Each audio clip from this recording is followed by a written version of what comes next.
नमस्ते दोस्तों, मैं आलोक राज सिंह आज की खबर के अपने इस शो में आपका स्वागत करता हूं। आज मैं आपके सामने एक राज्य के बारे में बात करने आया हूं, एक ऐसा स्टेट जिसके ज्योग्राफिकल लोकेशन की वजह से उसकी एक सिटी कभी भारत की राजधानी हुआ करती थी। जी, मैं उस राज्य के बारे में बात कर रहा हूँ जो ज्योग्राफिकल लोकेशन की वजह से कभी अंग्रेजों का फेवरेट हुआ करता था।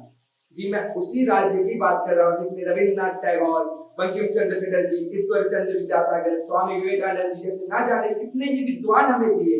जी, मैं उसी राज्य की बात कर रहा हूँ दोस्तों जिसने खुदीराम बोस, श्यामा प्रकाश मुखर्जी, सुभाष चंद्र बोस जैसे ना जाने कितने ही फ्रीडम फाइटर्स हमें दिए।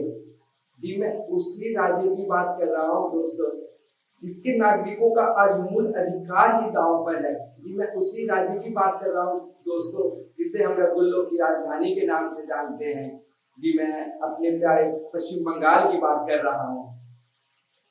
जी, मैं उसी राज्य की बात कर रहा हूँ जहाँ सत्ता के मदहोशी में खोई टीएमसी वापस सत्ता में कुछ ही हफ्तों पहले आई है, जिससे हमें न्यू रिफॉर्म्स की एक्सपेक्टेशंस थी, उनसे हमें बस क्राइम्स की खबरें मिल रही हैं।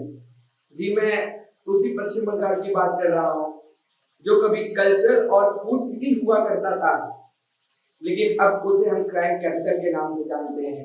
जी, मैं उसी पश्चिम बंगाल की बात कर रहा हूँ दोस्तों जहाँ पॉलिटिकल वॉर की वजह से वहाँ का डेवलपमेंट रुका हुआ है।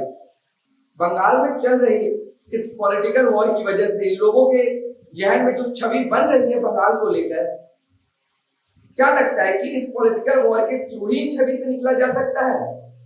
अभी कुछ ही हफ्तों पहले टीएमसी फिर से सत्ता में वापस आई थी, तो हमें एक्सपेक्टेशन था कि सरकार न्यू रिफॉर्म्स लाएंगी, नए परियोजनाओं को इंट्रोड्यूस करेगी जनता कल्याण के लिए, लेकिन ऐसा न सुनते हुए हमें सिर्फ क्राइम्स की खबरें सुनने को मिलती है।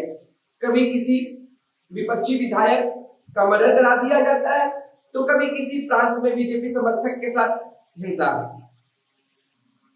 ये कैसी नफरत की राजनीति है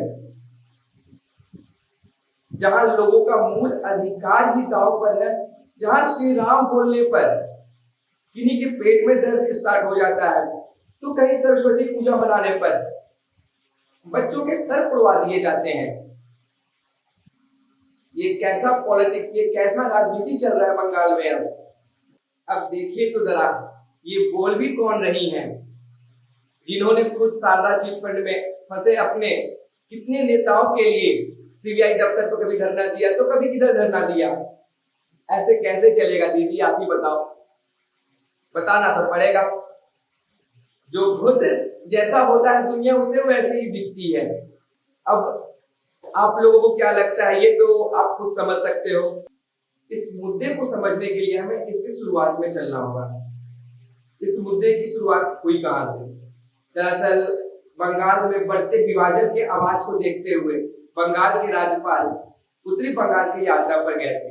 वहां के कुछ जनता से उन्होंने मुलाकात भी किया, जिससे नाराज दीदी फटाफट कॉन्फ्रेंस करते हुए जैन हवाला कांड में उन्हें एक भ्रष्ट इंसान बतला दिया, जो कि संवैधानिक पद में उनसे कहीं ऊपर बैठे हुए हैं। क्या दीदी के लिए यही संविधान का रिस्पेक्ट है? क्या उनके अंदर यही सम्मान है संविधान के लिए? ये तो दीदी को बताना ही पड़ेगा। जिनके ना जाने कितने खुद के मंत्री शारदा चिट फंड केस में फंसे हुए हैं, उनको बचाने के लिए वो सीबीआई दफ्तर के बाहर धरने देती रही है। कुछ मंत्री तो बीजेपी को ज्वाइन करके निर्दोष भी साबित हो गए, वो बात अलग है। लेकिन जिनके खुद के इतने मंत्री दोषी हो, जिनका खुद का नाम इस केस में आता हो, वो दूसरे को भ्रष्ट बतला रही है। देखिए तो ऐसे कैसे चलेगा दीदी, आप ही बताओ। अब जिस राज्य में राष्ट्रपति शासन को लेकर आवाज उठती हो, जिस राज्य में विभाजन की मांग उठती हो, जिस राज्य में अपराध बढ़ता जाता हो, जिस राज्य में आए दिन रेप की खबरें सुनने को मिल रही हो, जिस राज्य में आए दिन किसी विपक्ष के नेता का हत्या, किसी विधायक की मृत्यु, किसी विधायक पर हमला, क्या ऐसा पॉलिटिकल वॉर बंगाल को डेवलपमेंट की ओर लेकर जाएगा? ये आप खुद सोच कर बताएं। क्या दीदी को ऐसा लगता है कि इस पॉलिटिकल वॉर से ही बंगाल मतलब की डेवलपमेंट के रास्ते पर चलेगा? जहां अभी इंडस्ट्रियलाइजेशन की जरूरत है, जो कि ज्योग्राफिकली बहुत अच्छे लोकेशन पर है, अगर वहां इंडस्ट्रियलाइजेशन कराया जाए तो वहां रोजगार के अवसर पैदा होंगे, वहां के लोगों की गरीबी मिटेगी। जो राज्य एक समय में इतना समृद्ध हुआ करता था, आज देखिए वो कितना गरीब हो रहा है और वो गरीब होता जा रहा है। वो राज्य जो कि संसाधनों से परिपूर्ण है, लेकिन सुविधाओं की वजह से आज गरीब है। देख, अब बताइए इस पॉलिटिकल वॉर से इस राज्य को क्या मिल रहा है?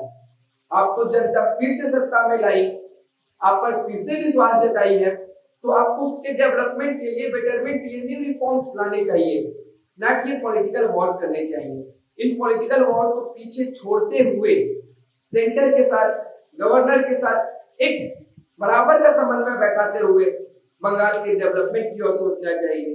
कुछ ही समय पहले तो सत्ता में फिर से टीएमसी वापस आई है, उसे अपराध को देखते हुए नए सिरे से उसे अपराध शाखाएं बनानी चाहिए, उन पर कंट्रोल करना चाहिए, ये एक स्ट्रेटेजिकली काम करना चाहिए, लेकिन ऐसा कुछ होता हुआ दिख नहीं रहा है।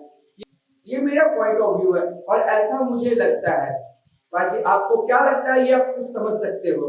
बंगाल में कैसी राजनीति होनी चाहिए उसके डेवलपमेंट के लिए, उसके बेटरमेंट के लिए कैसे रिफॉर्म्स आने चाहिए, ये बंगाल की जनता अच्छे से ही जानती है।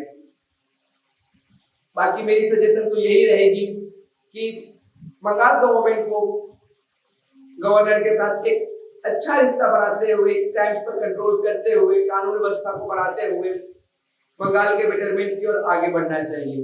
अगर आपको ये कंटेंट अच्छा लगा हो तो अपना ऑनेस्ट रिव्यू जरूर दें। नमस्कार।